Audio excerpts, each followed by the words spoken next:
En la clase anterior hemos hecho lo que son analgésicos. El analgésicos hemos visto lo que son analgésicos centrales y lo que son analgésicos periféricos. Hemos dicho que generalmente el dolor se desencadena por estímulos a nivel periférico, generalmente con liberación de prostaglandinas y otros elementos. Y lógicamente se traduce, hay un proceso que se llama la transducción, que se transforma la liberación de sustancias químicas en estímulo doloroso y se transmite hasta el asta posterior de la médula y luego llega hasta por el arco espinotalámico lateral, llega al tálamo, a la corteza, y ahí hay un procesamiento para la percepción del dolor y luego desciende. Y lógicamente nosotros tenemos los famosos receptores opioides, que son los receptores digamos, los neurotransmisores opioides endógenos que trabajan a través de receptores, el mu, el kappa, el delta, etcétera, pero el más reconocido es el mu, que es supraespinal. Bueno, en ese contexto tenemos los analgésicos que actúan a nivel central, que son los opioides y el paracetamol, y los analgésicos que actúan a nivel periférico, que son los que inhiben las prostaglandinas, que son los AINES. Dentro de los efectos de los opioides, generalmente son analgesia, euforia, produce un efecto colateral que es de mucha importancia clínica, que es ¿cómo se llama? Depresión respiratoria, puede producir vómitos también y tiene algunos efectos terapéuticos para algunos de los opioides, que son los antitusígenos y antidiarreicos. Pero vemos que los opioides generalmente se utilizan para manejar dolor moderado, los opioides, que son agonistas moderados, y para dolor severo, pero para dolor leve generalmente se manejan puede manejarse el paracetamol o el paraminofenol, el paracetamol o acetaminofén, y también el resto de AINES, pero los AINES actúan a nivel periférico a través de la inhibición de la ciclooxigenasa. Y hay dos tipos de ciclooxigenasa: la ciclooxigenasa 1, que protege el estómago, que protege los riñones y produce el tromboxano A2, que es un vasoconstrictor y es un agregante plaquetario. Y el COX-2, que lógicamente generalmente también es constitutivo en cuanto a riñón, en cuanto a otras sustancias, pero generalmente es inducido por citoquinas y la que produce dolor, inflamación, todo lo que es inflamatorio. Pero también tiene que ver con la producción de prostaciclina. Y la prostaciclina prácticamente es un inhibidor un anticoagulante, un antiagregante, disculpe, es un antiagregante plaquetario, y al hacer y lógicamente produce vasodilatación, por lo contrario del tromboxano 2. Ambos se mantienen en equilibrio generalmente.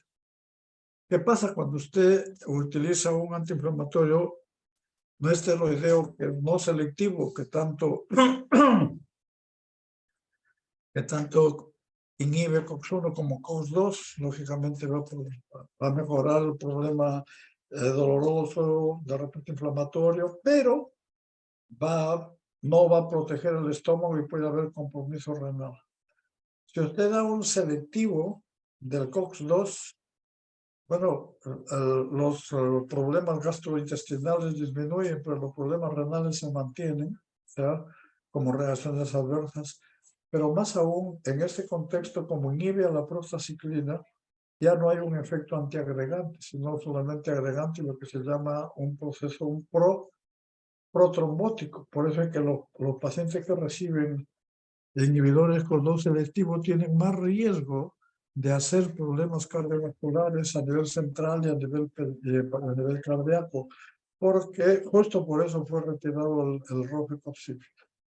Por otro lado, teníamos que ver que los antiinflamatorios Los AINES tienen su efecto antiagregante, analgésico, antiinflamatorio y antipirético.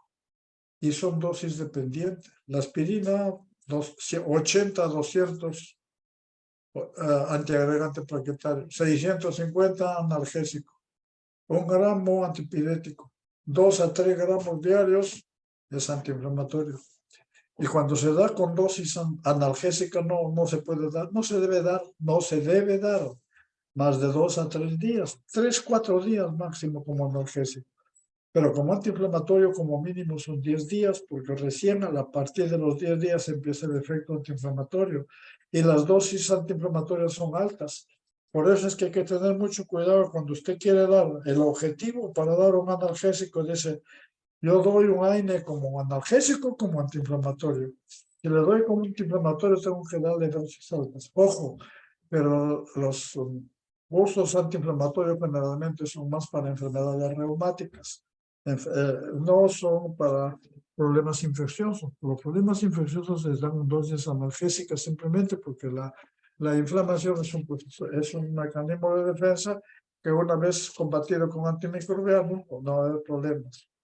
Bueno, ahora vamos a ver ya lo que son los anestésicos generales. No sé si hay alguna pregunta con relación al tema de la semana, que hemos hecho el lunes. Ahora vamos a ver anestésicos generales. Pero antes de eso quería preguntarle, creo que les mencioné que el día lunes primero es feriado, pero que nosotros les dije que se pongan de acuerdo, hay que continuar la clase para evitar, para no tener estos problemas en el sílabo. Pero si ustedes han decidido cambiarlo del primero a otro día, tiene que ser durante la semana y me dicen la hora.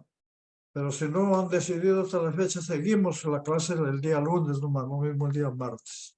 No sé, alguien, la delegada o el delegado me podría mencionar si han acordado, por favor.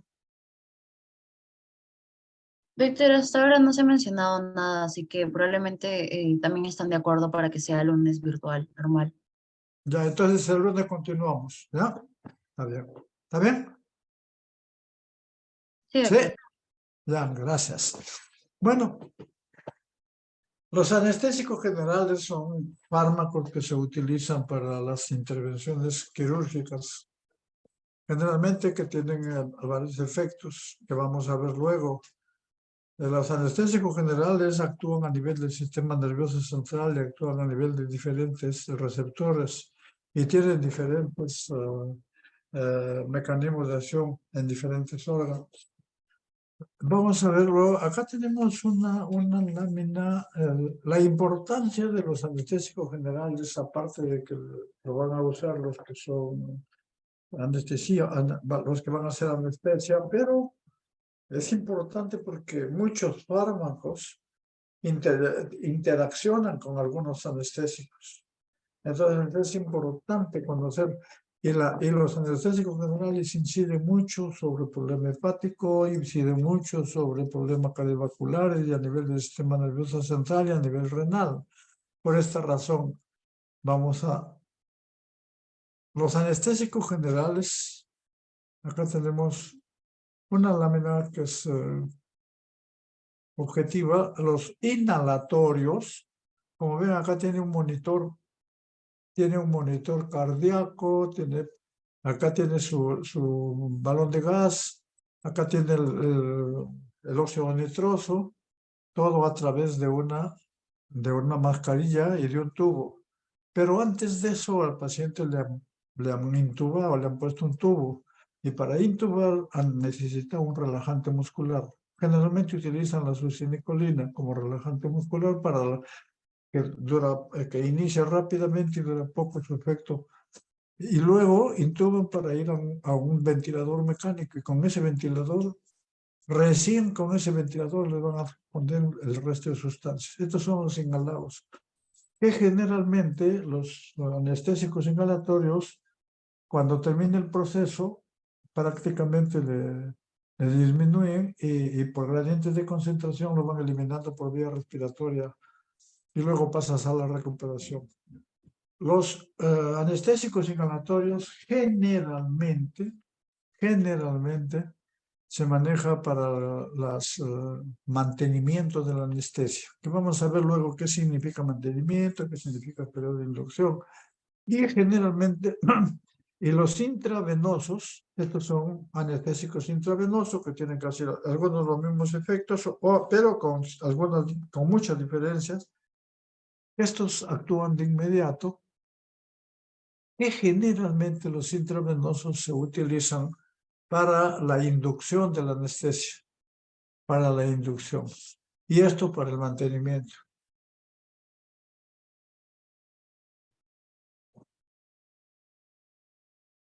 ¿Cuáles son los objetivos de la anestesia general? Pues es analgesia,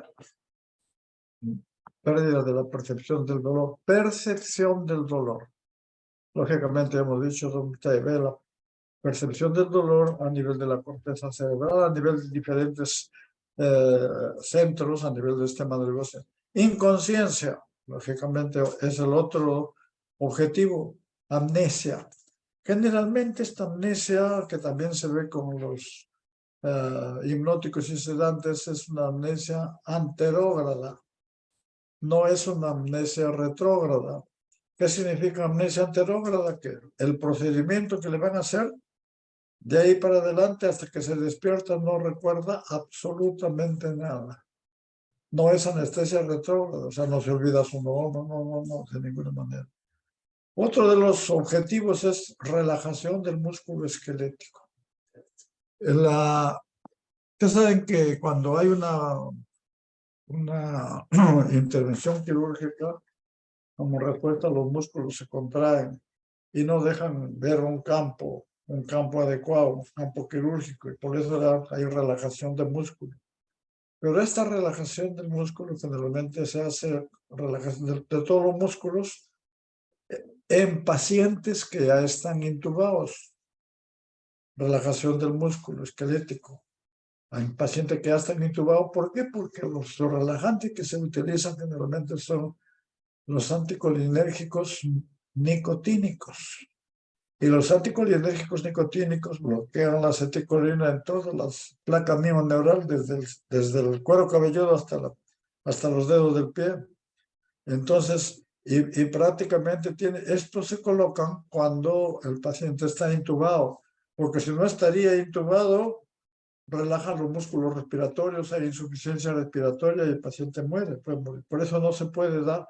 Estamos hablando de estos relajantes anticolinérgicos nicotínicos. Luego viene otro de los objetivos, que son inhibición de reflejos sensoriales y autonómicos no deseados. Generalmente para esto se utiliza anticolinérgicos muscarínicos, se utiliza la atropina, y digamos para que regular algunos reflejos. Entonces tenemos analgesia, inconsciencia, amnesia, relajación muscular, inhibición de reflejos sensoriales. Esto es importante. ¿Todos los anestésicos generales producen analgesia? Teóricamente sí, teóricamente sí, pero la analgesia que producen es suficiente como para que no perciba bien el dolor. No necesariamente. Algunos son más analgésicos que otros. Ese es un aspecto. Con inconsciencia no hay problema, con amnesia tampoco, con relajación muscular de igual. Hay algunos anestésicos que producen relajación muscular y otros que no. Lo mismo esto. Entonces, ¿qué significa eso? Que ninguno de los anestésicos disponibles, cuando se utilizan, solo pueden lograr los 5 efectos. Entonces, por eso es que hay que ver, hay que combinar anestésicos con analgesia, con algunos que producen más relajación, etc. Entonces, la anestesiología moderna emplea combinaciones de fármacos intravenosos e inhalados, lo que se llama una anestesia equilibrada o anestesia vigilada también. Técnica anestésica equilibrada. Esto es importante.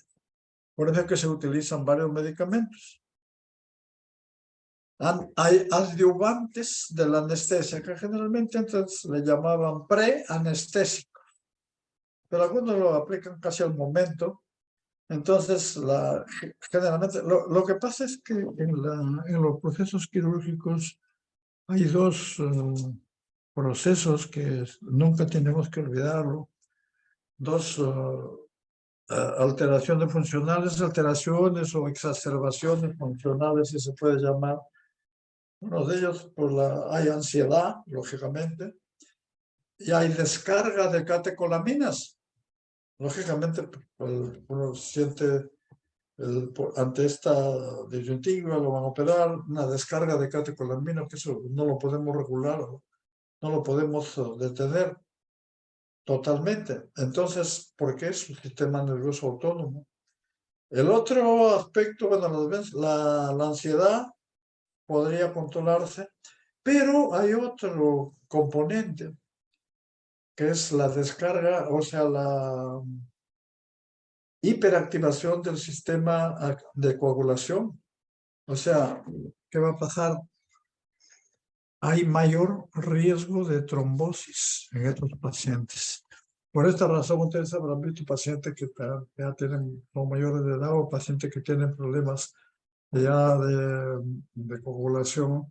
Los vendan, los que son proclives a trombosis, les vendan las piernas, etcétera, etcétera.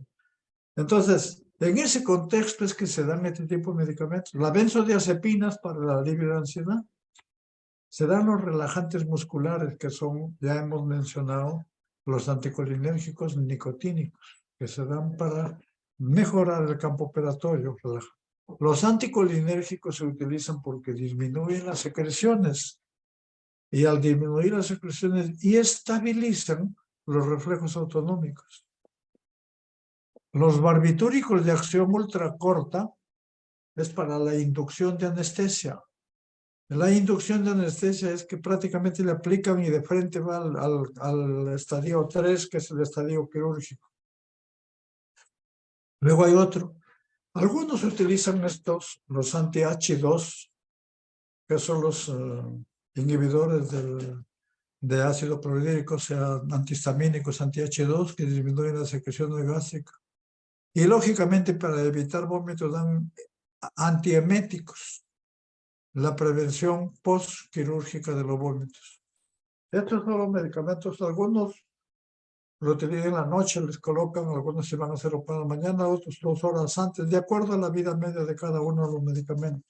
Pero esto es indicado por el anestesiólogo. Y luego tenemos acá otra lámina que es cómo se hace la selección de anestésicos de la anestesia general. Lógicamente, el anestésico que se utiliza, primero hay que hacer una evaluación del paciente. Actualmente hacen lo que le llama evaluación preoperatoria. Y una evaluación preoperatoria no solamente es el electrocardiograma que se hacía antes, ¿no? Ahora inclusive les hacen pruebas de función pulmonar, el perfil hepático, la evaluación clínica, evaluación cardiovascular, a veces con ecocardiografía, una serie de estudios. O sea, lo ve el cardiólogo, lo ve el neumólogo, lo ve el internista, y luego con todos los análisis de laboratorio, prácticamente pasa al anestesiólogo para ver qué es el anestésico que va a utilizar. El anestésico que va a utilizar depende del procedimiento quirúrgico y de la evaluación del paciente. Y lógicamente la farmacología, cómo va a actuar. O sea, este paciente, de repente el paciente tiene insuficiencia hepática, insuficiencia renal, es gestante. O sea, siempre hemos dicho que es importante y otro de los aspectos importantes para la selección es el uso de otros fármacos. Por ejemplo, tiene los adyuvantes,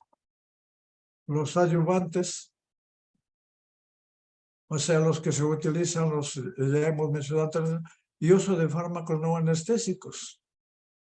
Por ejemplo, dependiendo, o sea, de repente el paciente está tomando antihipertensivos, el anestesiólogo va a decidir continúa o no continúa los antihipertensivos de acuerdo a la intervención quirúrgica.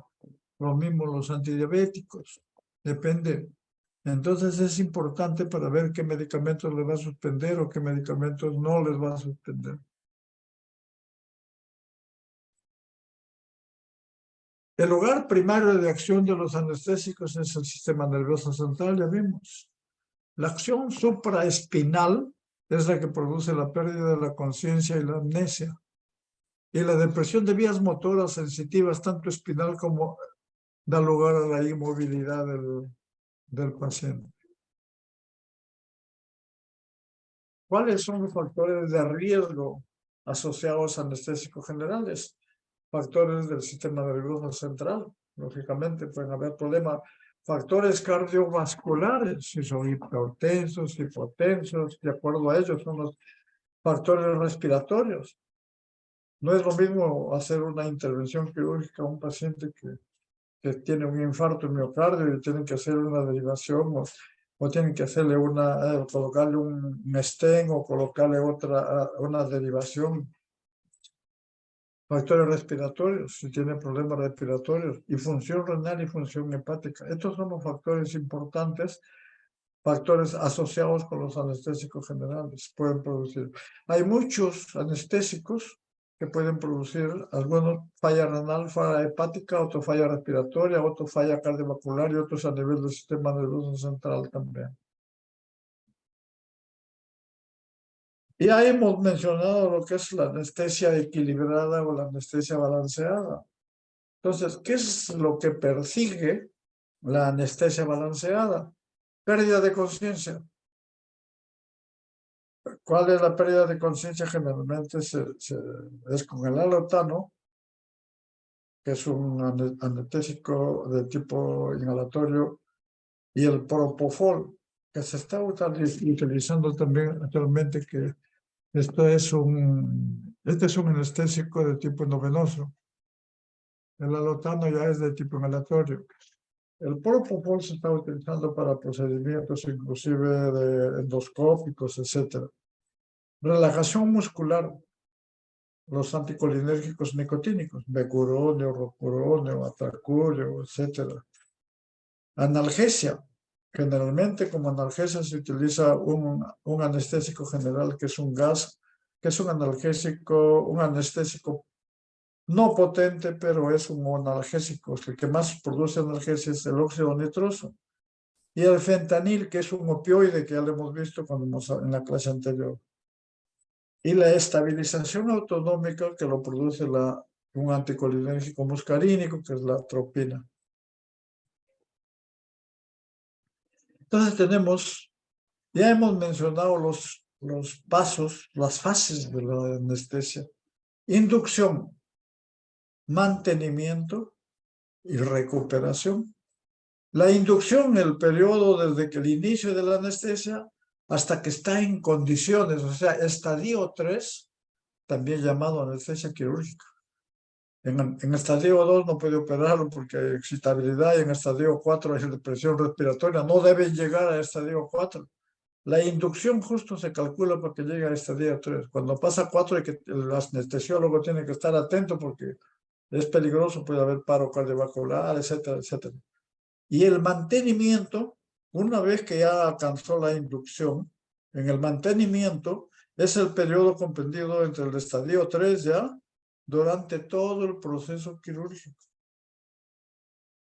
Luego, una vez que terminó el proceso quirúrgico, le van quitando ya los medicamentos, sobre todo los inhalatorios, y la recuperación. La recuperación, periodo desde la descontinuación de la anestesia hasta que el paciente se recupere de la anestesia totalmente. Generalmente el paciente pasa a sala de recuperación cuando ya está bien despierto, ya controla bien todos, no hay problema, de ahí pasa recién a su habitación. El periodo de inducción, en el periodo de inducción hay dos analgesias. Hay depresión de las funciones corticales altas. El sujeto está consciente pero somnoliento. Hay trastornos de percepción pero resisten reflejos. Y en el periodo de inducción existe otro. Dice excitación o delirio. En el periodo de inducción analgesia y excitación o delirio. Y esto no es, digamos, es preocupante porque puede producir hiperreflexia somática y visceral, pérdida de la conciencia, hipersecreción, náuseas, vómitos, aumento del tono muscular, reflejo, responde a estímulos dolorosos, irregularidad cardiorrespiratoria. Entonces, por esta razón, o sea, si uno da, en términos generales hablamos, si uno administra un anestésico en inhalatorio, va a pasar por esta fase. Lógicamente duran segundos o minutos, pasan por esta fase. Y esta fase entonces es preocupante. Por esta razón, que los periodos de inducción generalmente se utilizan anestésicos endovenosos, que obvian, hay analgesia, pero prácticamente esto lo pasan desapercibido. Por esta razón. En la anestesia quirúrgica, que es la inducción, en el plano 1 hay 4 planos. Uno debe llegar al plano 3. 4 no. Acá no, nunca debe llegar a esto. Plano 3. Plano 1, respiración regular, presenta algunos reflejos. Vómito puede ser alguno. Midriasis en el plano 2, pero respiración superficial. Plano 3 desaparece el reflejo peritoneal, o sea, ya no hay reflejo a ese nivel. Puede disminuir la presión arterial. La mayoría de intervenciones se realizan en esta etapa. 4, depresión del centro vulvar, disminución severa de la presión arterial, pulso rápido, respiración, midriasis paralítica. Entonces, no debe, por eso van contra la midriasis. Todavía hay reflejo, está en el plano 3, pero si hay, ya no responde al plano 4, entonces le van quitando los anestésicos, etc. Parálisis medular, puede haber problema. Habrán escuchado ustedes que hay, en algunos casos, el paciente se quedó en sala y lógicamente siempre le echan la culpa al médico, pero hay que evaluarlo previamente muy bien, sí, ver con relación a los anestésicos, con relación a los medicamentos, tienen que prevenir todo. Y si es que hay algún riesgo, tienen que hacer lo que se llama el consentimiento informado a los familiares y explicarle las posibilidades que pueden haber.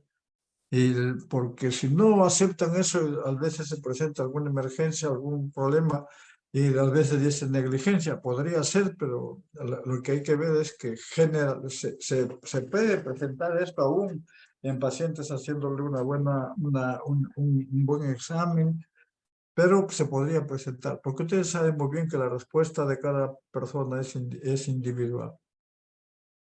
Pero eso no significa, hay que hacer un examen, una evaluación preoperatoria minuciosa. Y acá tenemos los estadios, la inducción, el mantenimiento, la anestesia y la recuperación, la segunda fase. Estadio 1, analgesia estadio 2, estado combativo, que esto se obvia con los anestésicos endovenosos. Estadio 3, ya hay relajación de lo músculo esquelético, pérdida de reflejos, dilatación pupilar. El estadio 4, severa depresión, daño severo del sistema nervioso central. Entonces, y muerte. Uno debe llegar hasta acá nomás. Esta es una lámina sacada de un libro, pero ya hace muchos años. Sin embargo, o sea, porque estos medicamentos pueden haber cambiado, han cambiado en la actualidad, no es que pueden, han cambiado, pero el objetivo es mostrarles los tipos de, o sea, en la premedicación, generalmente se da, hemos dicho, un anticolinérgico muscarínico para estabilización autonómica, atropina, se sigue dando. Como ansiolítico, algunos dan ahora, cambian al prazolam, diazepam, lo mismo. Y como analgésico se utiliza ya el fentanilo, se utilizan otros opioides, pero no la pentazocina, porque ya la pentazocina, por su acción en receptores delta, ya no prácticamente ha sido descontinuada en el mercado. Esa es para la premedicación. La inducción. Generalmente la inducción se hace no con midazolam, antes se hacía, ahora se hace con alotano, o se hace con por ejemplo, el tiopental, que es un analgésico endovenoso, un anestésico endovenoso, el tiopental, para producir inconsciencia. Un relajante muscular, la succinilcolina, es para la intubación, solo para la intubación, que se sigue utilizando. Ahora están usando rocuronio también. Luego, para mantenimiento, tiene el alotano, este es inhalatorio. El alotano, el óxido nitroso, que es un gas, y el relajante muscular. Estos tres: inconsciencia, analgesia, relajación muscular. Luego viene la fase de recuperación. Lo que pasa es que en la fase de recuperación, ya hemos mencionado, el óxido nitroso desaparece le quitan porque eso entra por gradientes de concentración. Le quitan la máscara, le quitan el gas, ya no hay problema. La alotano también, pero el pancuronio, o becuronio, o rocuronio, que están usando ahora, cualquiera de ellos, generalmente les dan por vía endovenosa, o a veces por infusión. Pero como todos ustedes conocen, estos medicamentos que se administran por vía endovenosa tienen su duración de acción, su vida media. La vida media no necesariamente puede coincidir con la duración de la intervención quirúrgica. Entonces, supongamos que le están dando un relajante muscular que dura 6 horas y la intervención quirúrgica duró 3, entonces prácticamente falta 3 horas. Tendrían que mantenerlo al paciente intubado y tendrían que tenerlo en ventilación mecánica hasta que se recupere de los efectos del relajante muscular. Porque si usted le quita la máquina, prácticamente va a seguir la relajación y puede el paciente tener problemas muy serios. Puede morirse inclusive por... Entonces, ¿qué es lo que hacen? La relajación muscular la está produciendo por un anticolinérgico nicotínico. ¿Cómo lo revierte? Con un agonista colinérgico. ¿Pero cuál? Los que tengan más acción a nivel nicotínico. ¿Cuáles son? Los anticolinesterásicos. Los anticolinesterásicos. Y entre ellos tienen la neostigmina, el hidrofonio, fisostigmina, los que se utilizan. Y lógicamente para analgesia ya hemos mencionado lo que se utiliza en la actualidad, el fentanil y otros más. Se utiliza morfina, codeína, unos para la recuperación. Entonces, esto ha sido un cuadro que más o menos nos orienta cómo es que se desarrolla la anestesia balanceada en un paciente que es quirúrgico. ¿Cuáles son los mecanismos de acción de los anestésicos generales? Inhalación y inyección venosa interactúan en sitios discretos de unión a proteínas. Los canales de cloro es uno, receptores GABA-A, canales de potasio activados por ligando, y los receptores NMDA, que los famosos que a través de glutamato. Entonces, por ejemplo, los canales de cloro, la mayoría de anestésicos facilitan directa o indirectamente un aumento mediado por GABA en conductancias de cloro para hiperpolarizar la membrana e inhibir la actividad de la membrana neuronal. Canales de potasio aumentan la conductancia potasio para hiperpolarizar e inhibir la actividad de la membrana. Todos inhiben.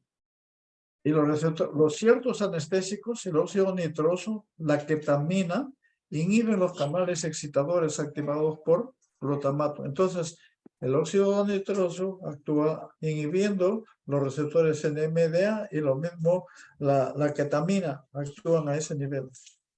La ketamina es un anestésico general endovenoso también y el óxido nitroso es un gas. Este es un cuadro que salió publicado en el New England Journal of Medicine hace 20 años, pero que sigue vigente. Pero acá justo es lo que estamos mencionando, los receptores GABA, cómo actúan, y el rol en la ansiolisis, sedación, amnesia, miorelajación, relajación muscular, y como anticonvulsivante, que eso vamos a ver en la clase que viene, receptores de glicina, incremento de la permeabilidad cloro, hiperpolarización, pero a nivel respuesta en reflejos espinales, inhibición. Los receptores GABA actúan en el nivel supraespinal y estos a nivel espinal. Los receptores nicotínicos, permeabilidad al calcio, liberación, asociación con memoria, nocicepción. Receptores musculares, nicotínicos, contracción muscular esquelética, entonces por esto es que se dan los relajantes como los receptores serotonínicos para el despertar, posible vómito. Receptores de glutamato acelera la neurotransmisión excitatoria para la percepción, nocicepción, memoria.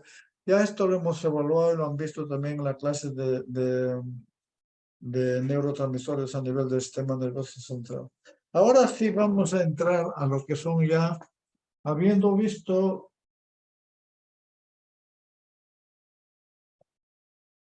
los aspectos generales de la anestesia general y los aspectos generales de los anestésicos, vamos a ver ahora luego.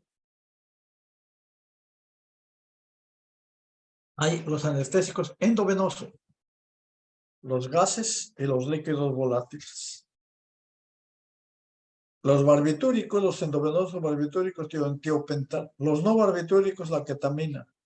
Luego tenemos el etomidato, propofol, medetomidina.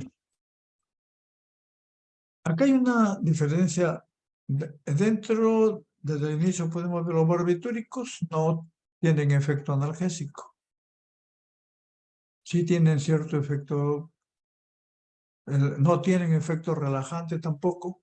Los no barbitúricos, la ketamina tampoco tiene efecto relajante, pero tiene efecto analgésico. El propofol no tiene efecto no analgésico, pero sí tiene efecto sedante y tampoco tiene efecto relajante muscular. El óxido nitroso tiene efecto analgésico igual que la ketamina. Ya hemos dicho dónde actúa, a nivel del bloqueando receptores NMDA, la liberación de glutamato, evitar la liberación de glutamato. Entonces, el óxido nitroso es un gas que generalmente el objetivo es, aparte, usar como analgésico, pero al combinarse con los diferentes anestésicos, disminuyen la dosis de estos anestésicos. Pero como anestésico solo no se utiliza, a veces, creo que en odontología lo utilizan para anestesia superficial, no anestesia profunda. El óxido nitroso solo, cuando no pueden utilizar anestésicos locales.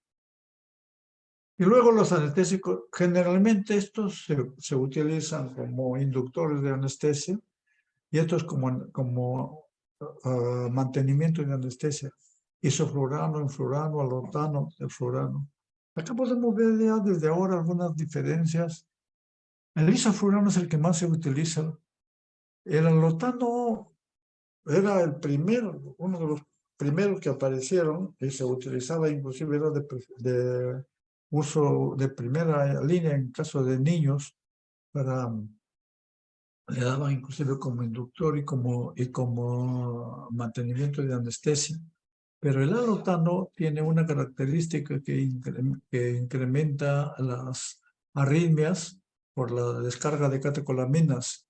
O sea, por un lado eso y por otro lado puede producir también hepatotoxicidad. Por esa razón ya no se usa mucho. El sevoflurano, que se está utilizando más en la actualidad, prácticamente similar casi al isoflurano. Vamos a ver luego sus características de cada uno de ellos. Bueno, los anestésicos inhalados. Y ahora vemos completos son los líquidos volátiles, alotano, metoxiflurano, todos los que están acá en la lista. Los elementos dianas son los canales iónicos operados por receptores y canales iónicos. Entonces, a esto se dirigen los anestésicos. Potencian las acciones de GABA y glicina mediante análisis de... esto ya hemos mencionado, estos son los anestésicos inhalatorios. Inhiben las acciones excitatorias de los receptores nicotínicos neuronales.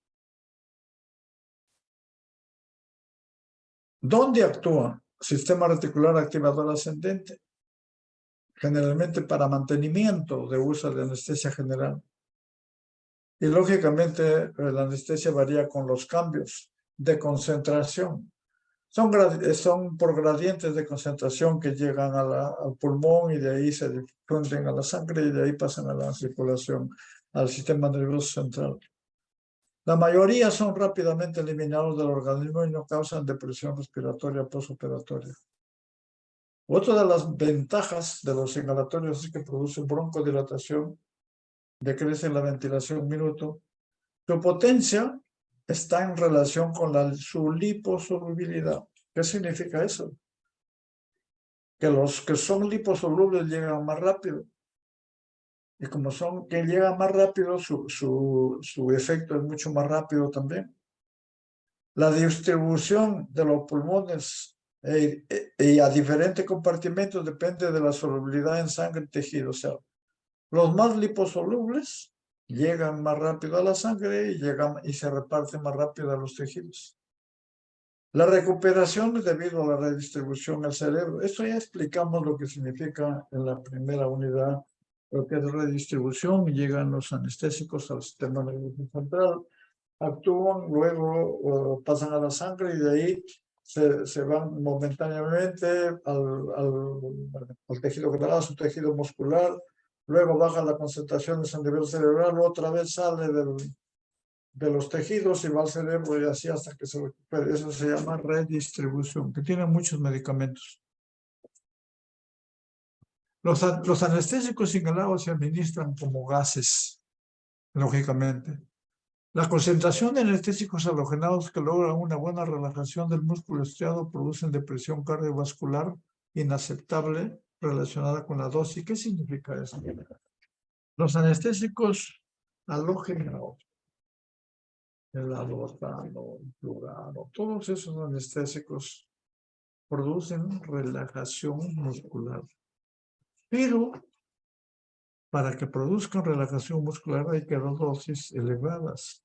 Por esta razón es que no se dan dosis elevadas y la relajación muscular no se consigue mucho, y por esta razón se asocian temporalmente con los anticolinérgicos nicotínicos.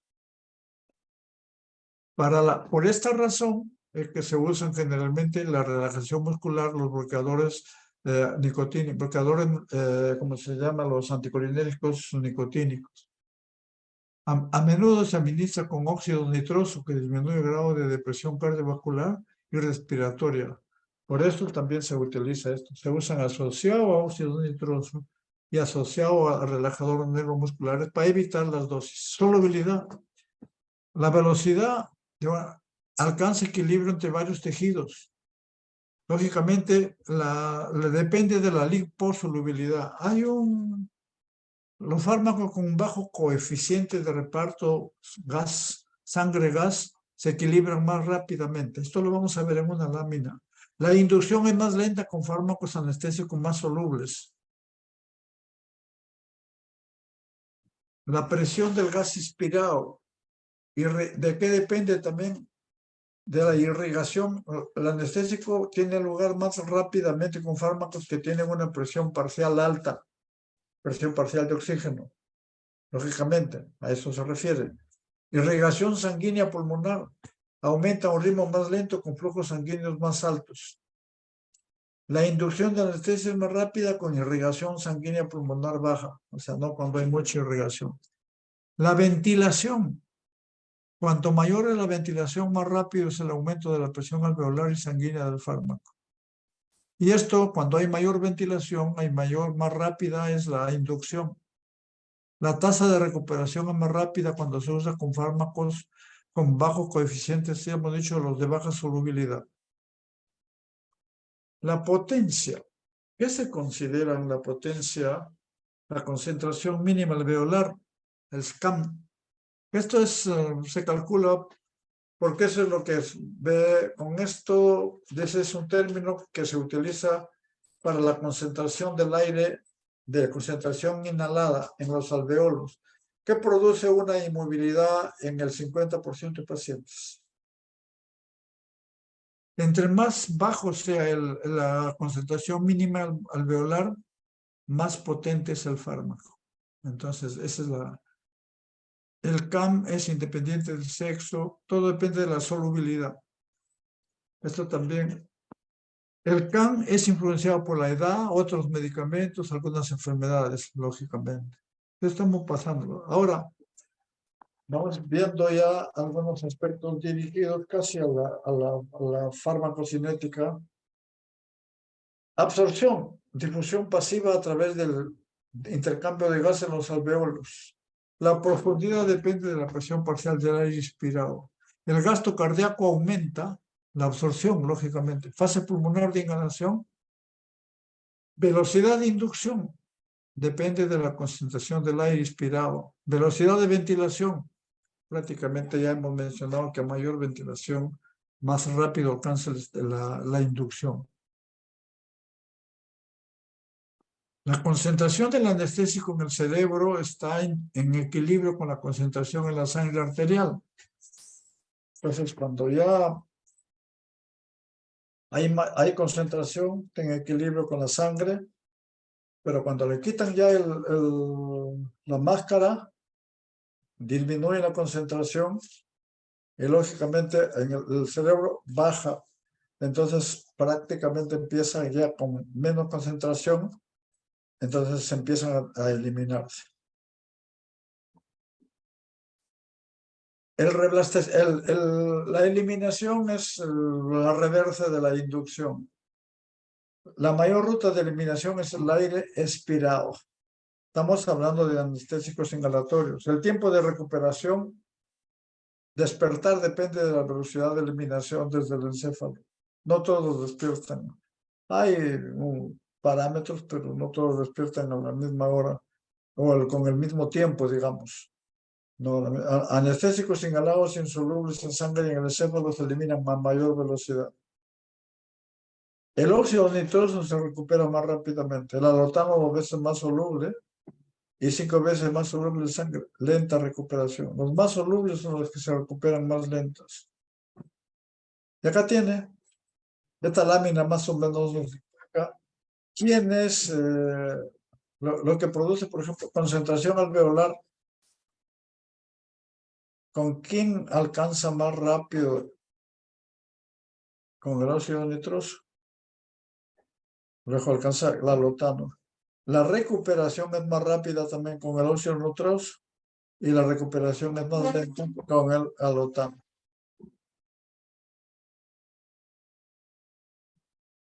La distribución de los anestésicos generales. La distribución del gasto cardíaco generalmente se distribuye como todos los fármacos en los diferentes compartimentos.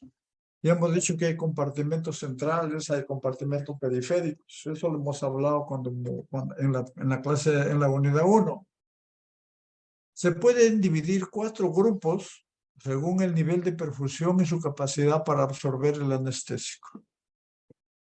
¿Qué incluye en esto? Un grupo rico en vasos sanguíneos. ¿Cuáles son? Hígado, vaso cardiovascular, pulmones, riñones, generalmente. Grupo muscular, es otro. Grupo graso, otro. Grupo pobre en vasos. La contribución generalmente se ignora en la mayor parte de modelos farmacocinéticos de la esfera pobre en vasos. Generalmente se consideran 3 grupos más los grupos que tienen buena irrigación, grupo muscular y el grupo graso. Los grupos con buena irrigación que contienen los órganos internos, incluido el cerebro, constituyen un pequeño porcentaje del peso corporal, tienen capacidad más baja para el anestésico y reciben mayor parte del gasto cardíaco, 75%. El grupo de rico en vasos hace mayor contribución a la presión parcial de retorno también. Y acá tienen, este es el grupo rico, este es el grupo, acá tiene corazón, pulmones, cerebro, hígado, riñones, el grupo muscular, el grupo graso y los otros.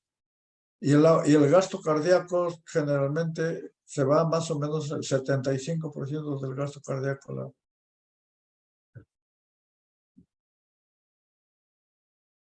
Efectos, ahora ya tenemos efectos sobre la función del órgano. ¿Cómo actúan? Se refiere a cómo actúan los anestésicos generales en el sistema nervioso central, en el sistema cardiovascular y en el sistema respiratorio. En el sistema nervioso central disminuyen el metabolismo cerebral, reducen la resistencia vascular y pueden aumentar el flujo sanguíneo cerebral. O sea, al reducir hay vasodilatación, lógicamente, y hay vasodilatación cerebral. A altas concentraciones de anestésicos volátiles no se recomiendan en pacientes que tienen riesgo que presenten aumento de presión intracraniana, por ejemplo, en tumores cerebrales, lesiones craneales, no se consideran porque podría haber un aumento de la presión intracraneal. Entonces, riesgo, digamos, como reduce la resistencia, aumenta la dilatación cerebral. Entonces, pueden haber problemas en pacientes que tienen tumores cerebrales. Las dosis hay que dar menor. Efectos cardiovasculares. Casi todos, con excepción de la ketamina, disminuyen la presión arterial media, especialmente el alotano y el enflurano, que disminuyen la presión arterial. El isoflurano y el deflurano causan dilatación periférica. ¿Qué significa esto? Producen también baja de la presión, pero a costa, digamos, por resistencia vascular periférica disminuida. Pero preservan el gasto cardíaco mejor que el alotano. Entonces, tanto el alotano como el enflurano, disminuyen la presión por disminuir el gasto cardíaco, más que todo. En cambio, el isoflurano, deflurano, disminuyen la presión arterial por disminución de la resistencia vascular periférica. Ahora, el óxido nitroso, que es un gas, reduce la función miocárdica, aunque esto puede ser compensado por su activación del sistema nervioso simpático. El alotano sensibiliza al corazón. Hemos dicho ya desde antes que uno de los aspectos en las intervenciones quirúrgicas es que hay descarga de catecolaminas. Y lo que hace el alotano sensibiliza al corazón a la catecolamina que se descarga, lo que puede provocar arritmias.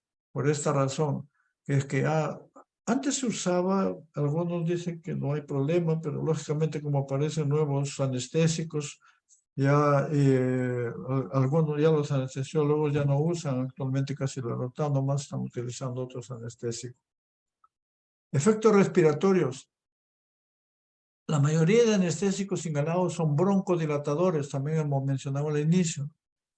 Pero el desflurano es un irritante pulmonar y puede causar broncoespasmos, o sea que hay sus excepciones. El óxido nitroso no tiene acción sobre el aparato respiratorio.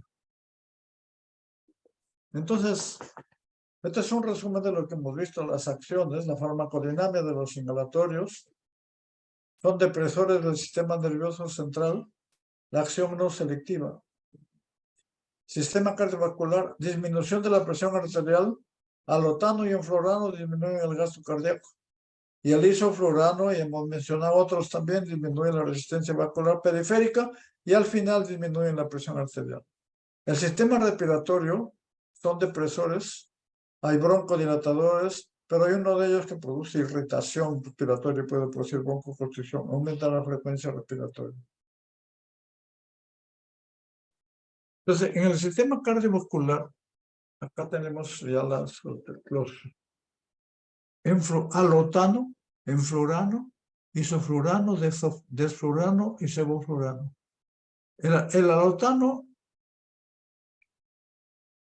presenta, y el enflurano disminuye son hipotensores, pues disminuye el gasto cardíaco. No hay una Pero el alotano se diferencia del enflurano, que el alotano es arritmogénico, porque lo sensibiliza el corazón de la descarga de catecolaminas. Y el enflurano no es arritmogénico, es mayor de presión, semejante al alotano, se disminuye el gasto, pero no sensibiliza como el alotano. Entonces, disminuye el gasto cardíaco. El isoflurano, el desflurano y el sevoflurano producen baja la presión porque disminuyen la resistencia vascular periférica. El ISO preserva la función ventricular izquierda. El desflurano, mayor vasodilatación con poca actividad depresora cardíaca. Y el sevoflurano disminuye poco la frecuencia cardíaca y la resistencia vascular periférica. Por eso es que actúa esto, se están utilizando más, el sevoflurano lo utiliza por estas hipótesis o por estas propiedades. La están utilizando más en cirugía en niños y en problemas cardiovasculares, en pacientes en cirugía cardiovascular. El metoxiflurano tiene efectos similares al alotano. Ahora, un minutito, por favor.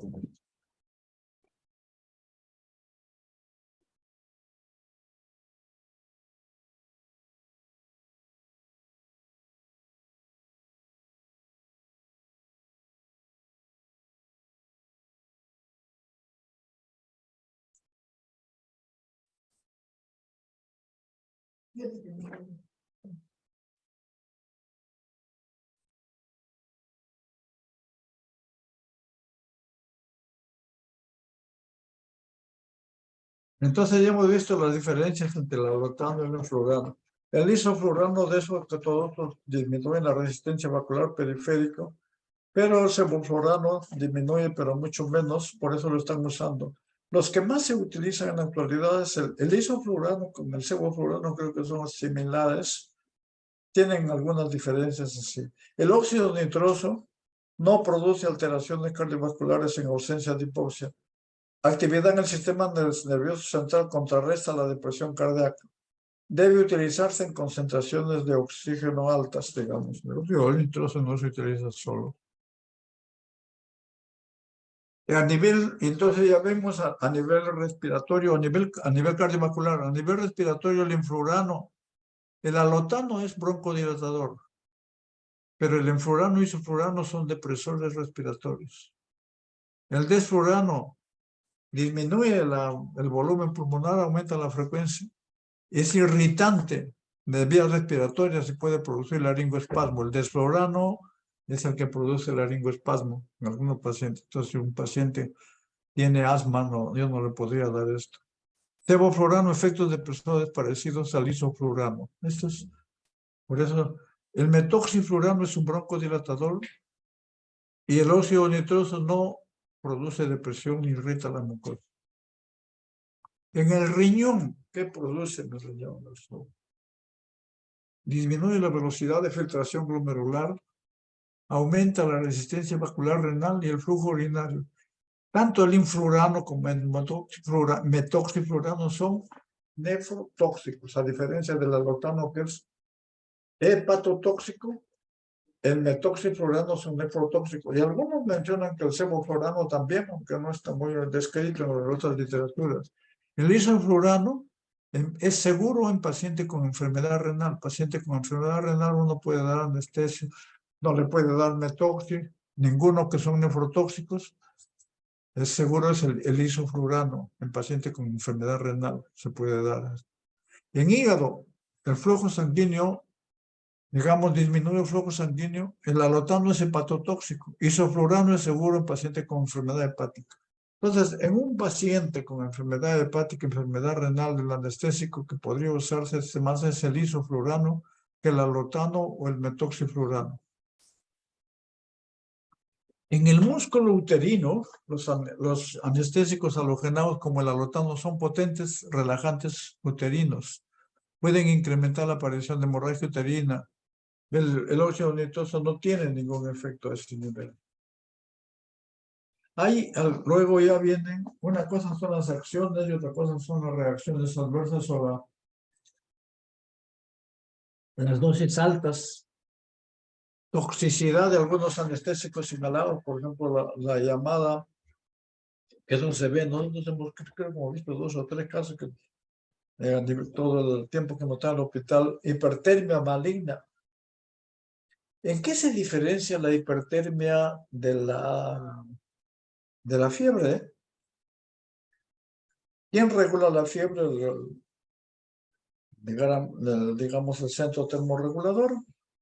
¿Dónde se encuentra el centro termorregulador? En hipotálamo anteromedial. ¿Y cuál es el que regula? Es el termostato. Y nosotros tenemos un termostato que tiene lo que se llama un ritmo circadiano. Y este ritmo circadiano, digamos, puede estar entre 36 o 35,8 y 36,8 o 37 en las tardes, máximo. Ese es el ritmo normal. 36,8, 36,6. Pero cuando hay un problema infeccioso o un problema inflamatorio severo, por decirle, en algunos casos, muy desencadenante por las interleuquinas, las citoquinas, ¿qué pasa? El termostato incrementa, o sea, o sube 1 grado o 2 grados. Entonces la fiebre, el termostato ya no va a regular entre 36 y 37. Va a regular entre 37 en la mañana y 38 o 39. Esa es la fiebre. Conserva el ritmo circadiano, pero el termostato se ha elevado por efectos de la citoquina, por cualquier efecto de lo que estamos hablando en fiebre. En hipertermia maligna, la cosa es diferente. Hablando en términos criollos, el termostato se desorganiza. Puede haber temperaturas de 41, 42 en cualquier momento, 35, 37, o sea, se desorganiza totalmente, ya no conserva el ritmo circadiano. Y eso va acompañado generalmente de problemas musculares, vamos a ver. Luego acá, esa es la hipertermia maligna. Que se presenta, es una afección poco frecuente pero potencialmente mortal, que puede producirse cuando se usan anestésicos con bloqueadores neuromusculares como la succinilcolina. O sea, si se toma la succinilcolina, se usa, que es un relajante muscular, un agonista de receptores colinérgicos nicotínicos, agonista inicial y luego produce la relajación, que vamos a ver luego en relajantes, que se usa con otros anestésicos, podría, no se presentan todos, tienen la potencialidad de que hay hipertermia maligna. ¿Cuáles son los síntomas y signos? Sobre todo los síntomas, signos: espasmo muscular, hipertermia, hipertensión, taquicardia y anomalías electrolíticas. Entonces, acá el tratamiento es medidas de sostén para mejorar la ventilación, mejorar todo. Y como relajante muscular se utiliza el dantroleno. Es un relajante muscular que bloquea el calcio. A nivel muscular, este actúa directamente a nivel muscular. El dantroleno que se utiliza. En individuos susceptibles, el receptor de la ranodina en el músculo estriado es anómalo, lo que interfiere con la regulación del calcio en el músculo. Entonces, hipertermia maligna es uno de los efectos tóxicos de los anestésicos, especialmente cuando se combina con relajantes, especialmente con succinilcolina. Otros efectos de los anestésicos inhalados, excepto el óxido nitroso, relajan el músculo uterino, que hemos visto ya también, una ventaja durante ciertos procedimientos obstétricos. El óxido nitroso no tiene propiedades relajantes del músculo tampoco, es analgésico nomás y carece de potencia suficiente para producir anestesia quirúrgica. Ese es otros efectos, ya no la toxicidad. Por eso es que el óxido nitroso se debe utilizar en combinación con otros anestésicos para lograr un aumento en su tasa de absorción e incrementar su actividad analgésica mientras reduce sus efectos adversos. Toxicidad aguda ya de cada uno de los anestésicos.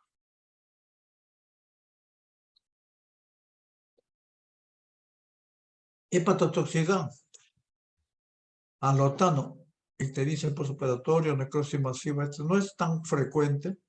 Metabolitos reactivos, daño hepatocelular, pacientes obesos tienen mayor probabilidad. Yo recuerdo mucho, visto en algunos pacientes a veces no hay cuidado, los operan, pero tienen que preguntarle bien al paciente sobre medicamentos, sobre hábitos. Muchos pacientes no les mencionan que son alcohólicos y sus pruebas hepáticas pueden estar normales. Tienen que preguntar bien porque el alcoholismo crónico puede producir problemas ya a nivel hepático, puede producir hígado graso, puede producir. Entonces, es importante porque en estos casos, si el paciente es alcohólico crónico, de repente, por precaución no utilizo alotano, sino utilizo otros.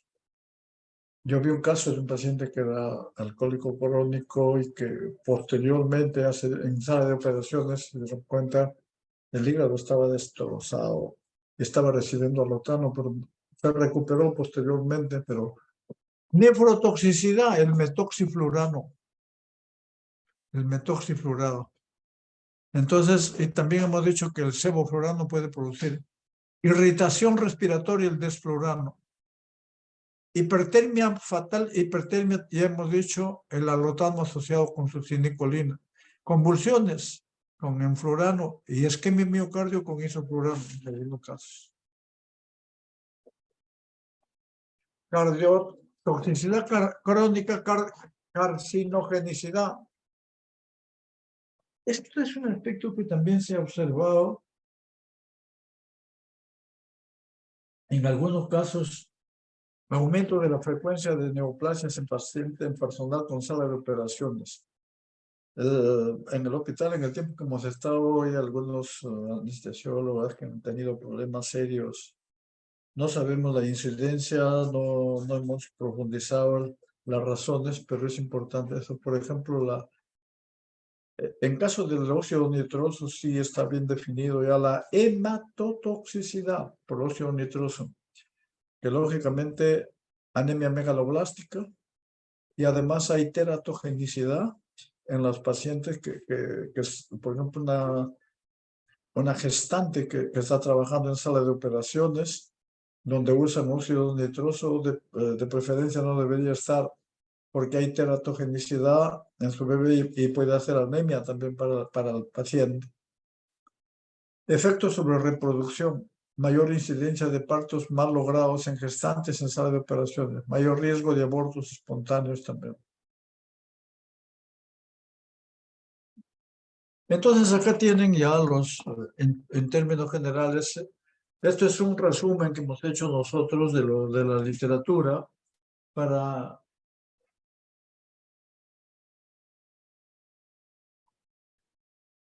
digamos, para todos los desflurano, alta potencia, rápida inducción y recuperación, irritante de las vías aéreas, puede producir broncoconstricción, causa espasmolaringio, depresión cardiovascular, hipertermia maligna también, al igual que el alotano. Sevoflurano, alta potencia, rápida inducción, recuperación, inducción y mantenimiento. De incremento del uso de inducción en niños, por eso que se está usando actualmente, se está usando se está utilizando dos cosas, el sevoflurano, que generalmente se usan, antes se usaba el alotano, antes se usa como inductor un endovenoso y como un inhalador, digamos, como mantenimiento. Pero el sevoflurano se está utilizando actualmente como inducción y mantenimiento, o sea, como inductor y como mantenimiento de la anestesia general. Y lógicamente más se está usando en niños y en problemas pacientes que van a ser operados en cirugía cardiovascular. Pero se induce rápidamente, una rápida inducción a diferencia de los otros inhalatorios y recuperación. Entonces, por esta razón el sevoflurano se está utilizando como inductor. Antes se usaba el alotano también, inducción y mantenimiento. El alotano se empezó a usar más como niños, es escuela de terapia de elección, actualmente se utiliza esto.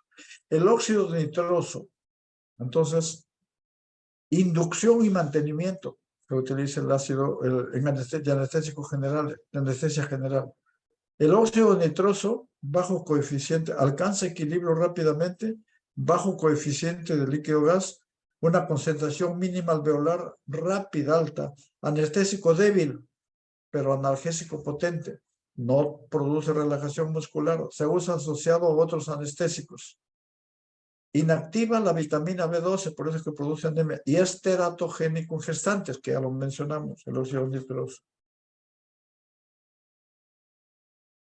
Este es un cuadro donde vemos, por ejemplo, el alotano, el sistema cardiovascular, corazón, en los vasos, pulmones, en el hígado y en el riñón. El alotano produce, lógicamente, incrementa el riesgo de arritmias. Disminuye el gasto cardíaco. Lógicamente, dependiendo la resistencia vascular periférica, dependiendo de la dosis. Pero generalmente produce broncodilatación. Puede producir, incrementa el riesgo de hepatotoxicidad, incrementa el riesgo menos riesgo de nefrotoxicidad. El isoflurano tiene también menos riesgo y no generalmente disminuye la resistencia, el gasto cardíaco, pero disminuye también la resistencia vascular periférica, pero no produce arritmias, ninguno, ni el sevoflurano.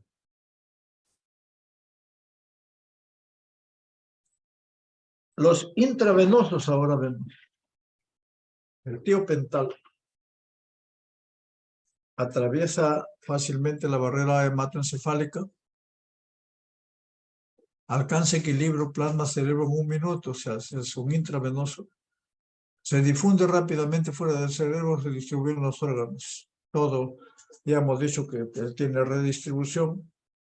Duración de acción ultra corta, esto es dura, rápido. Probablemente se utiliza más para inducción. Metabolismo hepático más lento que su redistribución. El tiopental, efectos dependientes de dosis. Es un depresor respiratorio potente. Disminuye la sensibilidad al CO2, disminuye el flujo sanguíneo cerebral, disminuye el consumo de oxígenos, disminuye la presión arterial, gasto cardíaco, aumenta la capacidad. El óxido nitroso es un buen relajante muscular. No es un buen, disculpe, acá me he equivocado, no es un buen relajante. El tiopental no es un relajante muscular. Y hemos dicho que los que acabamos de ver, los inhalatorios, todos son relajantes musculares, pero en dosis altas, con excepción del gas del óxido nitroso que no produce efecto relajante muscular. Este no es un relajante muscular. Usos terapéuticos para inducción de anestesia asociado con anestésicos inhalados. Reacciones adversas.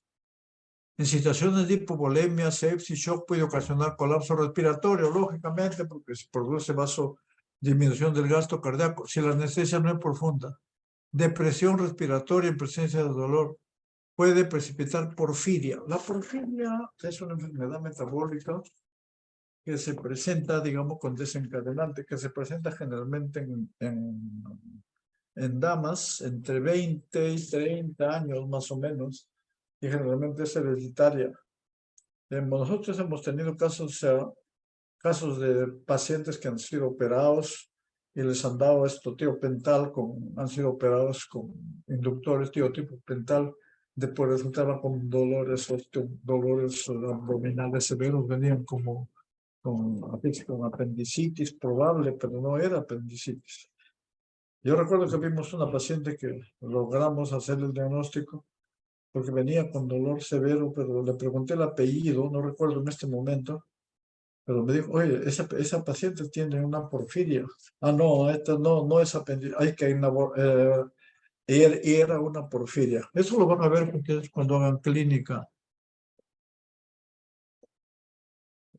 La ketamina es otro anestésico de acción endovenoso, que generalmente se utiliza, muchos los usaban los obstetras para hacer sus degrados uterinos, pero se utiliza por vía intravenosa intramuscular es muy lipofílica, se redistribuye rápidamente, sufre metabolismo hepático, se elimina por bilis, produce lo que se llama anestesia disociativa.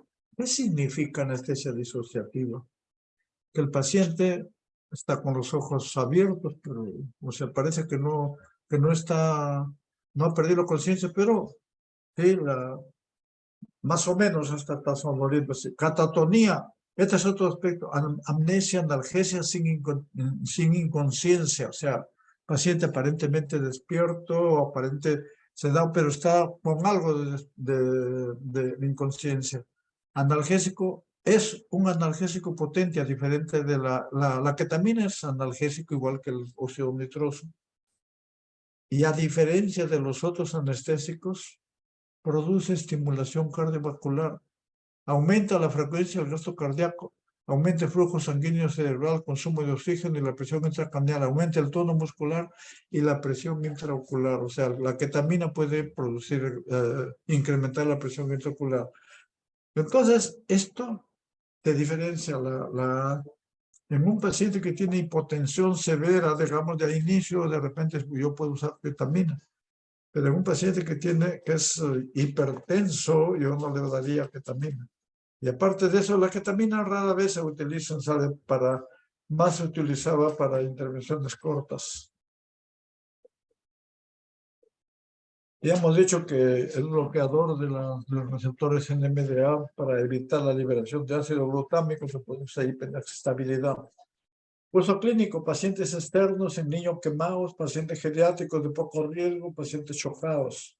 Claro, que con baja presión, con todo, porque no le puedo dar los otros anestésicos que bajan la presión arterial.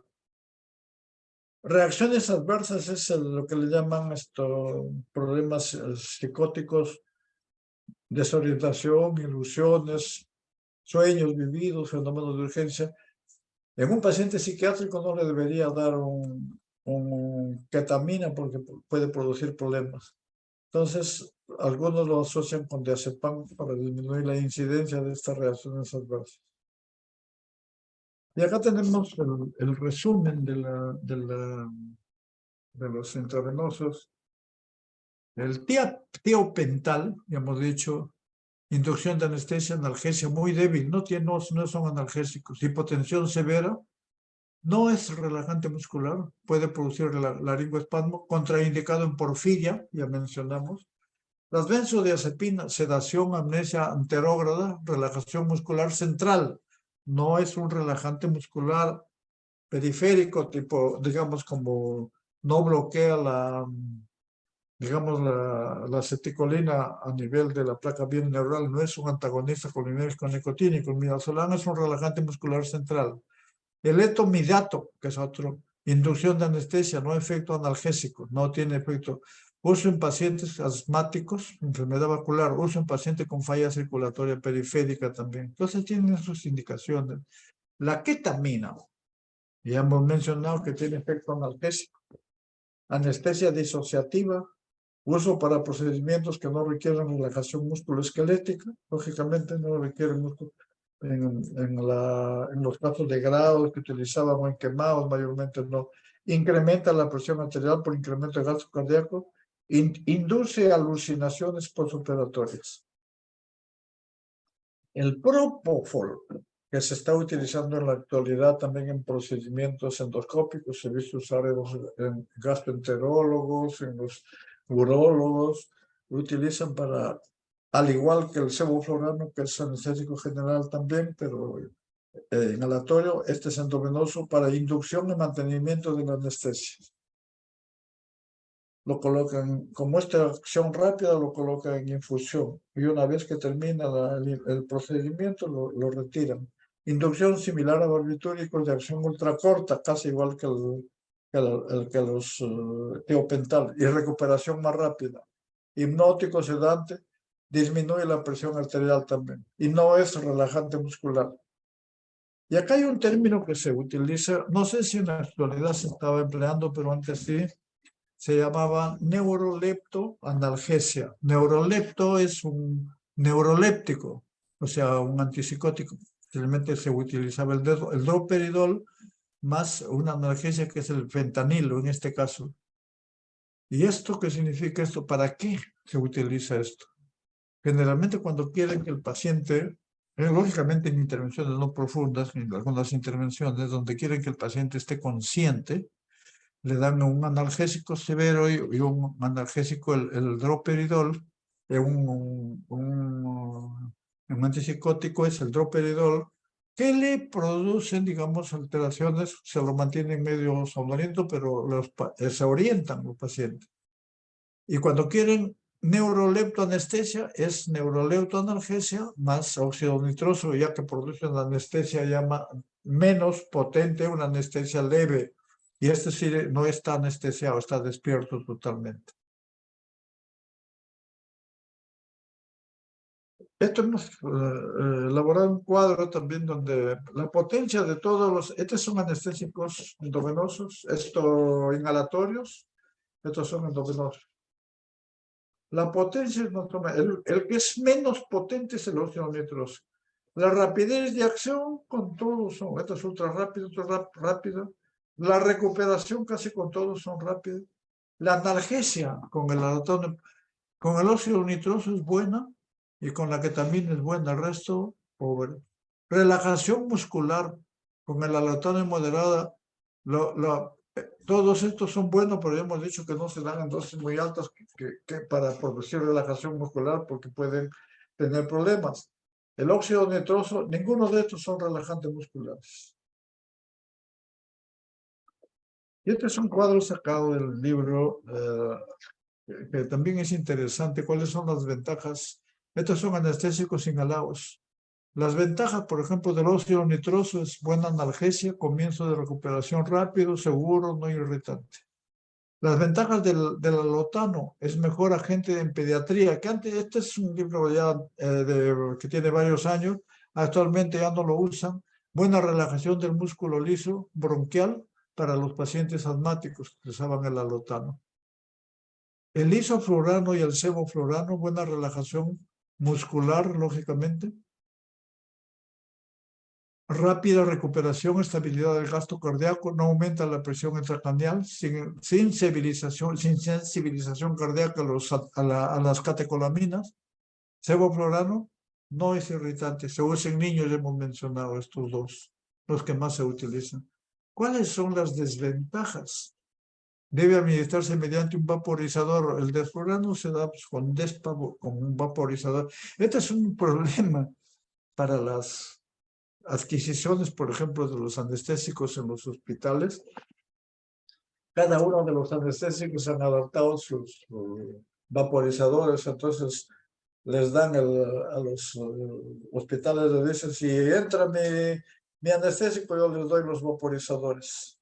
Pero si entra ya otro anestésico, les quito los vaporizadores.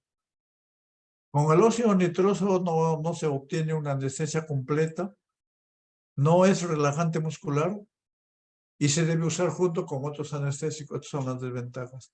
El alotano reduce el flujo sanguíneo, disminuye la presión arterial, es la desventaja.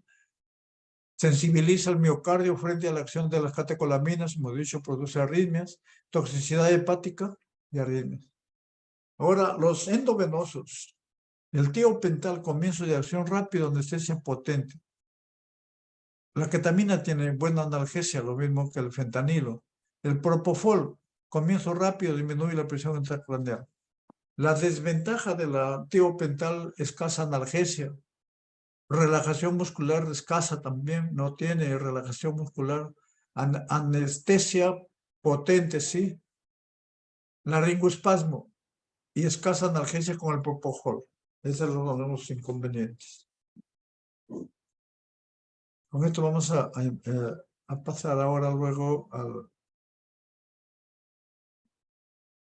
a lo que son los relajantes musculares.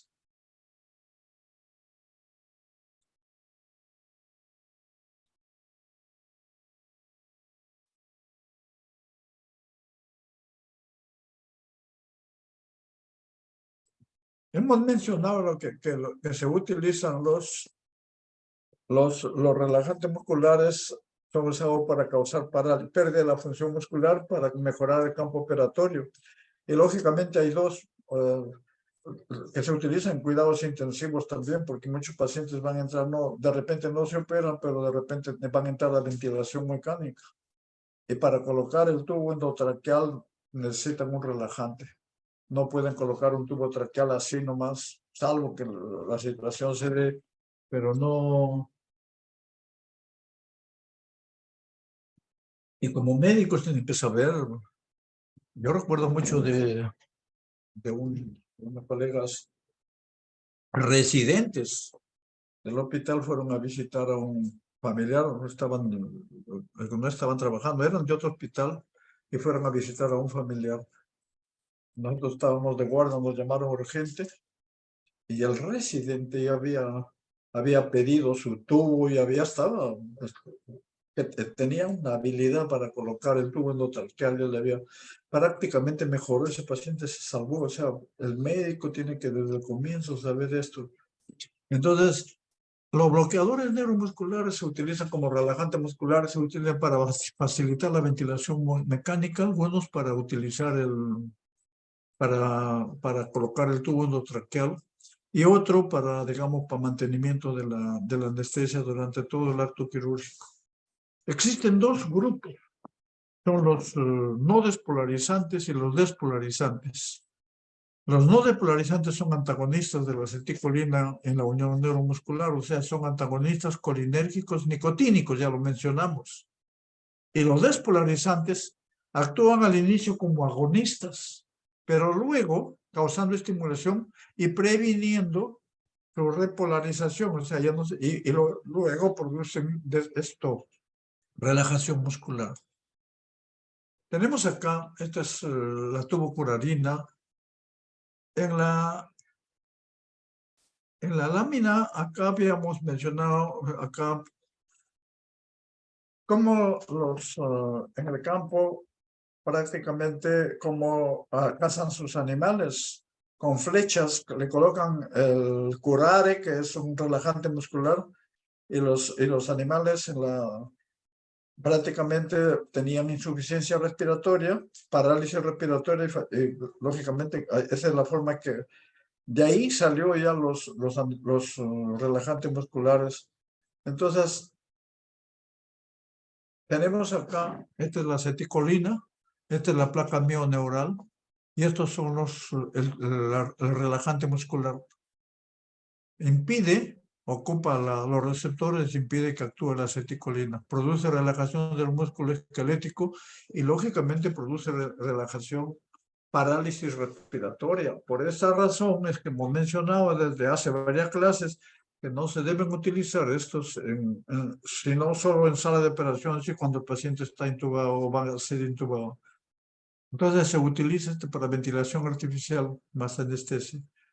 El antídoto, ya hemos mencionado, es un agonista colinérgico, o sea, un anticolinesterásico.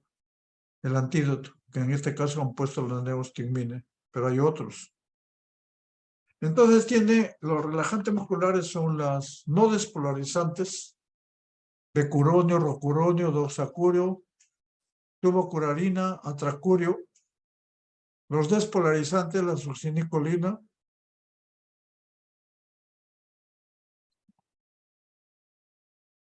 Entonces acá tenemos algunas propiedades, la duración de acción, si producen bloqueo ganglionar, si producen secreción de histamina y actúan en receptores muscarínicos cardíacos. Generalmente el pancuronio es el único que actúa en receptores. La mayor parte todo es prácticamente su duración de acción intermedia, breve, y esto es lo que se utiliza, digamos, para elegir dependiendo del procedimiento. La tracurio se inactiva espontáneamente en el plasma, o sea, ¿qué significa eso? O sea, hay una colinesterasa plasmática que prácticamente lo inactiva y ya no llega a los riñones, o sea, su vida media es más corta, por eso intermedia es un producto de degradación, puede causar convulsiones, porque puede producir un metabolito tóxico. El cistracurio de acción intermedia se forma menos menos metabolitos tóxicos que con atracurio. El mibacurio es de acción breve, hidrolizado por colinesterasa plasmático. Esto se inactiva en el atracurio, se inactiva espontáneamente en el plasma, pero da un metabolito tóxico, la adenosina. El pancuronio aumenta la frecuencia cardíaca prolongada, es de acción prolongada. Generalmente tiene un metabolismo hepático, tanto el becuronio se metaboliza a nivel hepático, en cambio el mibacurio se metaboliza a nivel plasmático, tanto el atracurio como el mibacurio. El becuronio, metabolismo hepático. Los despolarizantes es de duración de acción muy breve, hidrolizada por colinesterasa, al igual que el mibacurio, el atracurio, tubocurarina, hidrolizada por la colinesterasa. La hipertermia maligna es poco frecuente, más o menos, pero es mortal. ¿Cómo actúan los bloqueadores no despolarizantes? Actúan los receptores colinérgicos musculares, impidiendo, esto ya lo hemos visto. Su acción se revierte con anticolinesterálicos, neostigmine, hidrofonio, ya hemos visto en la lámina anterior. No causa activación de la célula muscular, la contracción muscular no ocurre. Acá no hay pues contracción porque están ocupando todos los receptores. Por eso es un antagonista colinérgico directo. El efecto es más prolongado que el de la aceticolina, lógicamente los no despolarizantes. Se usa cuando situaciones clínicas requieren parálisis muscular. La absorción es mínima, su administración generalmente por vía endovenosa. No atraviesan las barreras hematoencefálicas, su acción termina por redistribución. Tubocurarina, pancuronio, doxocorio son excretados sin cambios por vía renal. O sea, ¿qué significa esto? Si son excretados sin cambio por vía renal, de repente hay que tener la dosis, porque si estoy operando a un paciente que tiene insuficiencia renal, la vida media de estos fármacos van a incrementar y la duración del efecto va a ser mayor. Entonces, en ese contexto, tengo que hacer ajustes de dosis ahí. El becuronio y el rocuronio se metabolizan a nivel hepático, porque los de arriba prácticamente se metabolizan a nivel plasmático.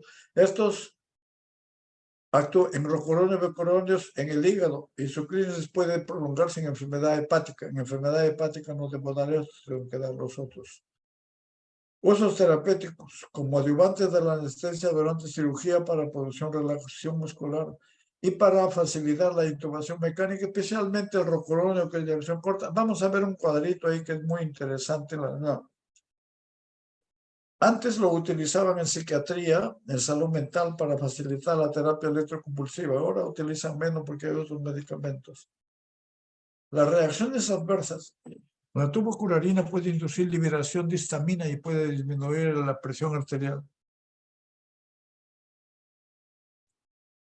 Y acá tienen el cuadrito que les estaba mencionando.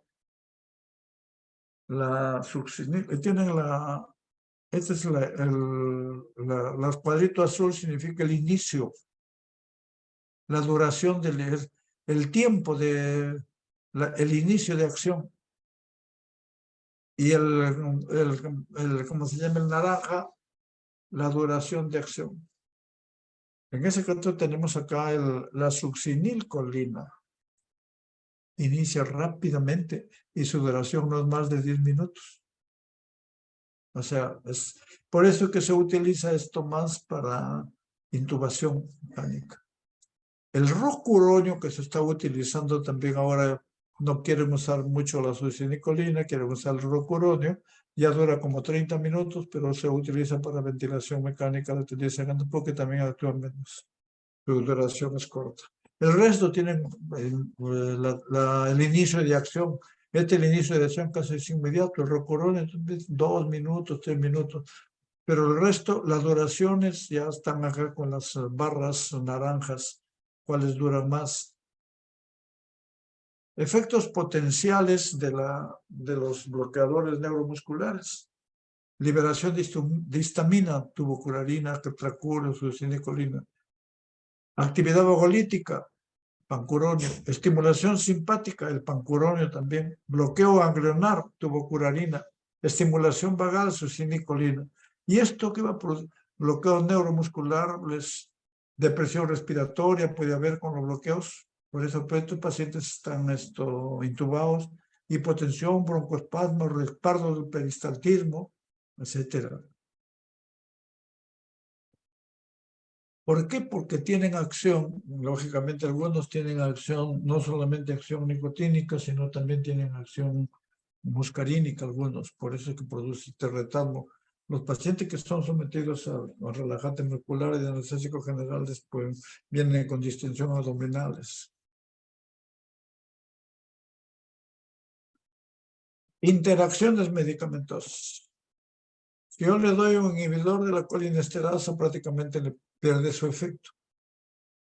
Los anestésicos halogenados hidrocarbonados refuerzan el bloqueo neuromuscular por ejerción estabilizador. Hemos mencionado que estos en dosis altas, sobre todo los anestésicos inhalatorios, pueden producir también relajación muscular.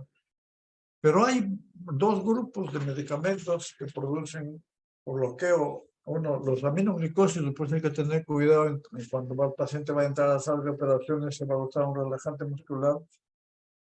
La gentamicina y la tobramicina, que son aminoglicósidos, inhiben, son antibióticos que tienen acción sobre bacilos gram negativos, especialmente enterobacterias. Inhiben la liberación de acetilcolina por competir con los iones calcio. Sinergizan con tubocurarina u otros bloqueadores. O sea, hay que tener mucho cuidado cuando se van a usar relajantes musculares nicotínicos, o sea, antagonistas colinérgicos nicotínicos. Los bloqueadores de calcio también pueden incrementar el bloqueo neuromuscular de la tubocurarina, competitivo, también como bloqueadores despolarizantes. O sea, tener mucho cuidado cuando se utilizan aminoglicósidos y bloqueadores de canales de calcio. Los despolarizantes, o sea, los que son agonistas iniciales, la succinilcolina, que es un agonista, es de acción corta, es administrada por vía intravenosa, es hidrolizada rápidamente a nivel plasmático por una colinesterasa. Se utiliza para intubación endotraqueal durante inducción de anestesia. En terapia de electroshock también lo utilizan algunos.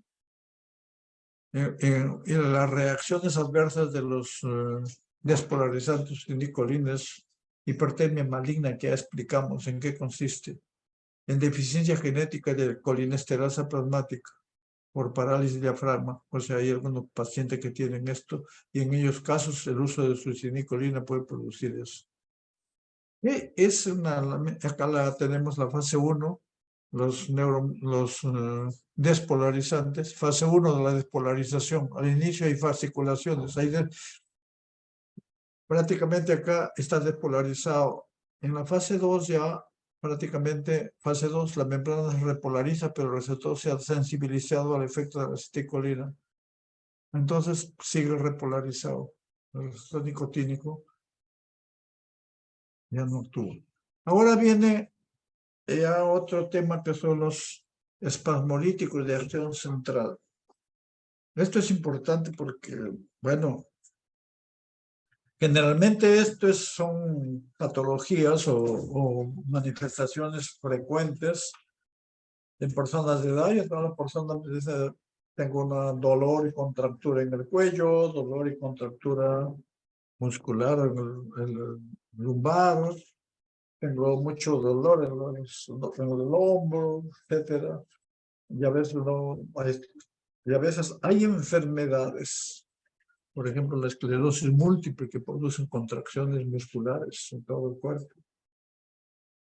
Entonces, la idea es, ya hemos mencionado que un buen relajante muscular son los antagonistas colinérgicos nicotínicos. Sin embargo, no se puede usar eso en forma ambulatoria a un paciente. Entonces se utilizan los espasmolíticos de acción central. O sea, actúa en el sistema nervioso central, pero no producen problemas a nivel cardiovascular, problemas a nivel respiratorio. Algunos, pero tienen que estar controlándolos. Entonces son, por ejemplo, uno de los relajantes musculares que se utiliza y que sigue siendo muy bueno hasta la fecha es el benzodiazepinas. El diazepam es un excelente relajante muscular.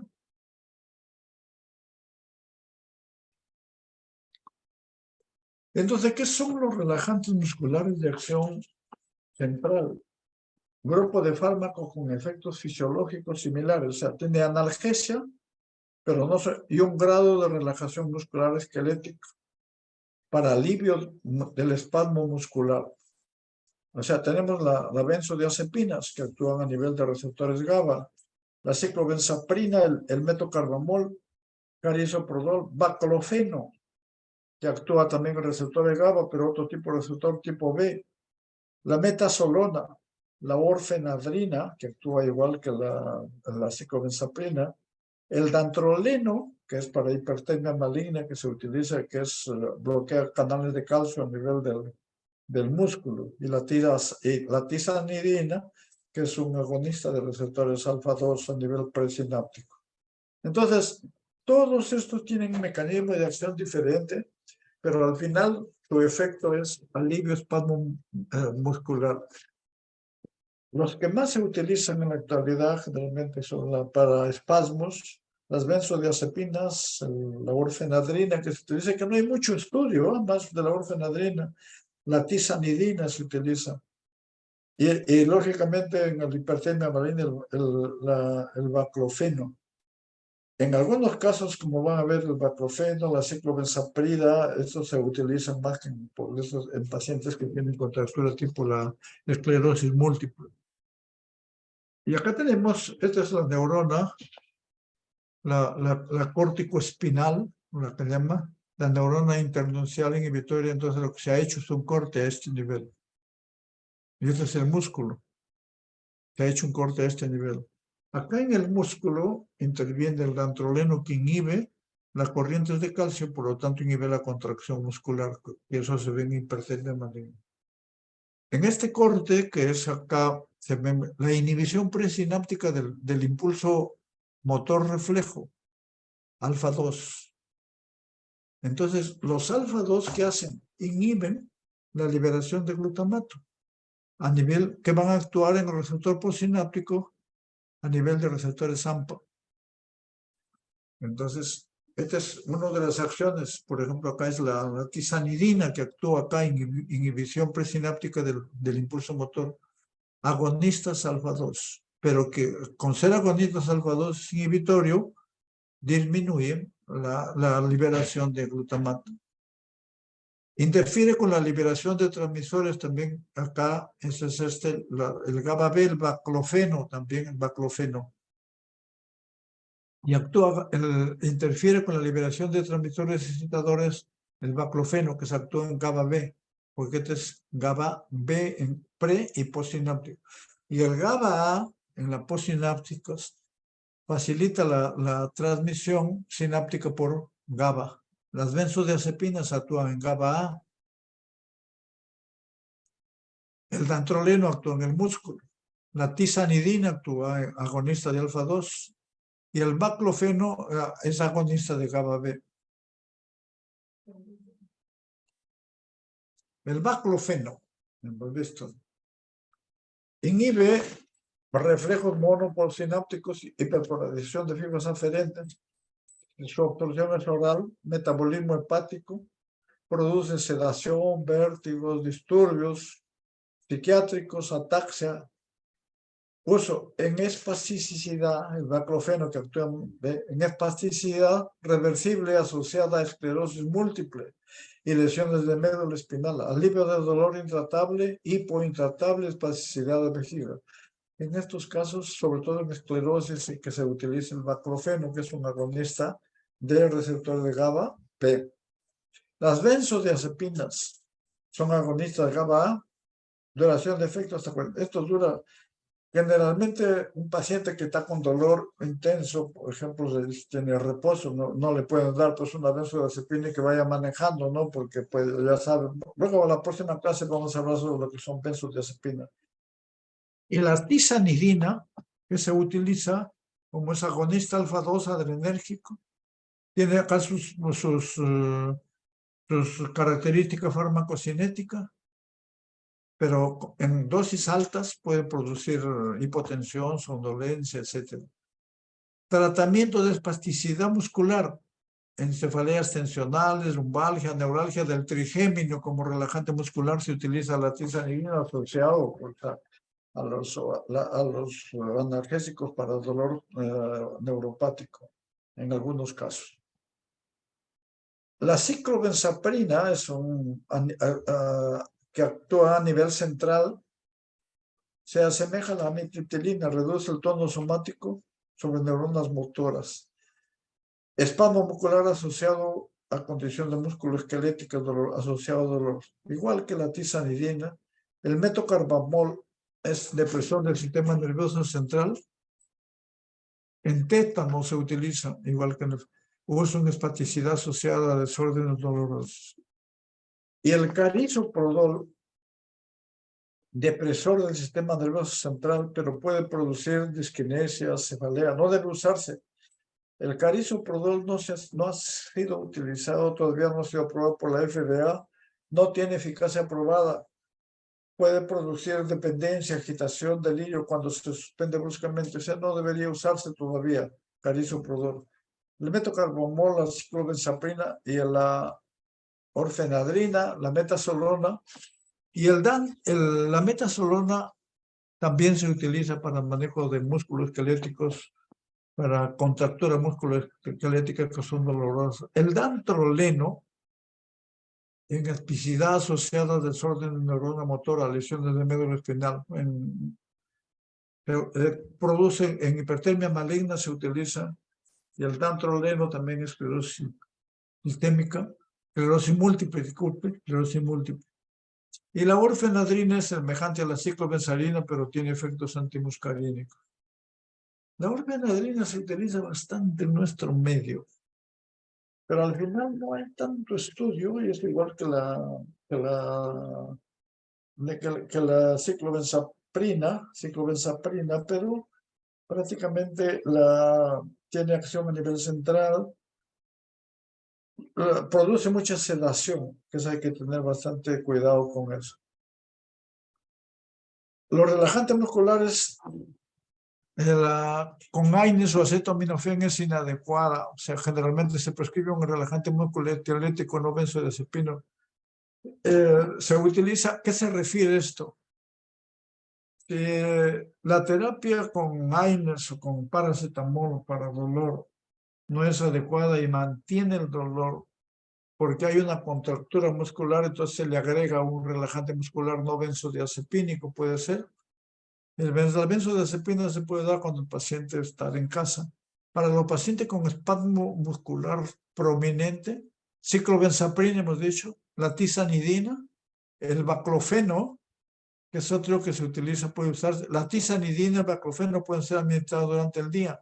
La ciclobenzaprina sedante se puede administrar en la noche, solamente igual la orfenadrina, también como es similar a la ciclobenzaprina y que la tiene efectos anticolinérgicos, la orfenadrina, se debe utilizar más que todo en la noche, más que en el día, porque si no produce mucho sedación, producen menos. Y con eso estamos terminando.